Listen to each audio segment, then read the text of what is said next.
మరణించి ఒక్కొక్కరు మరణించినాడు. ఏడవకండి సోదరులారా, ఏడవకండి. శకుని అనగా అర్థం తెలుసునా? సహన మా తండ్రి శివమహా చక్రవర్తి నాయన శకుని నేను మరణించినప్పుడు నా వెన్నెముక పూస పాచకులుగా మాడు. ఆ పాచకుల చేత కురువంశాన్ని సర్వనాశనం చేయమని చెప్పినారు. ఏడవకండి సోదరులారా, ఏడవకండి.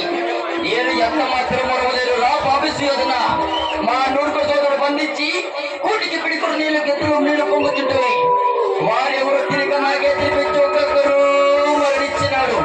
శకుని అర్థం తెలిసిన శానగా శత్రువులు, పూనగా కురువంశం, నిర్మూలం శత్రువుల ఈ శకుని అర్థం.